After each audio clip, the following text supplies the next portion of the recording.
सिंहासन बत्तीसी के भाग 3 में आपका स्वागत है। इससे पहले भाग में हमने देखा था कि राजा भोज रत्नमंजरी की बात सुनकर बहुत दुखी हो जाते हैं और वह अगले दिन फिर पुनः प्रयास करते हैं। जैसे ही वह दूसरे दिन सिंहासन पर बैठने का प्रयास करते हैं, तभी फिर से एक पुतली सिंहासन से निकलकर आती है जिसका नाम था चित्रलेखा। अब चित्रलेखा राजा को कौन सी कहानी सुनाती है, आइए सुनते हैं। चित्रलेखा ने राजा भोज से कहा कि जो राजा विक्रमादित्य जैसा गुणी हो, पराक्रमी हो और यशस्वी हो, वही सिंहासन पर बैठ सकता है। राजा ने पूछा, विक्रमादित्य में ऐसे क्या गुण थे जो मुझ में नहीं है?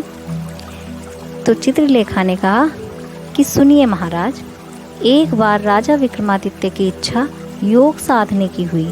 अपना राजपाट अपने छोटे भाई भर्तहरि को सौंपकर अंग में भभूत लगाकर वह जंगल में चले गए। उसी जंगल में एक ब्राह्मण तपस्या कर रहा था।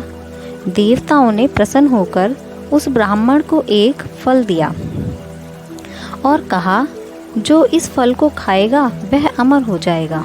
ब्राह्मण ने वह फल अपनी पत्नी को दे दिया। पत्नी ने उससे कहा कि इसे मैं खाकर क्या करूँगी, इसे राजा को दे आओ और बदले में कुछ धन ले आओ। ब्राह्मण ने जाकर वह फल राजा को दे दिया। राजा अपनी रानी को बहुत प्यार करता था। उसने वह फल अपनी रानी को दे दिया।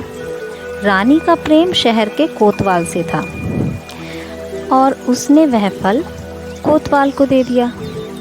कोतवाल एक वेश्या के पास जाया करता था। उसने वह फल वेश्या को दे दिया। वेश्या ने सोचा कि मैं अमर हो गई तो भी पाप कर्म ही करती रहूँगी। अच्छा होगा कि यह फल मैं राजा को दे दूँ, वह जिएंगे तो लाखों का भला करेंगे। यह सोचकर उसने दरबार में जाकर वह फल राजा को दे दिया। फल को देखकर राजा बड़े चकित हुए। उन्हें जब सारी बात पता चली तो उन्हें बड़ा दुख हुआ। उन्हें दुनिया बेकार लगने लगी। एक दिन वह बिना किसी से कहे सुने राजपाट छोड़कर घर से निकल गए। राजा इंद्र को जब यह मालूम हुआ तो उन्होंने राज्य की रखवाली के लिए एक दूत भेज दिया। इधर जब राजा विक्रमादित्य की योग साधना पूरी हुई तो वह लौट आए। दूत ने उन्हें रोका। विक्रमादित्य ने उससे पूछा तो उसने सब हाल कह सुनाया।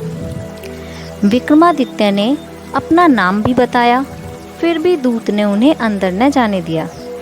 बोला, तुम विक्रमादित्य हो तो पहले मुझसे लड़ो।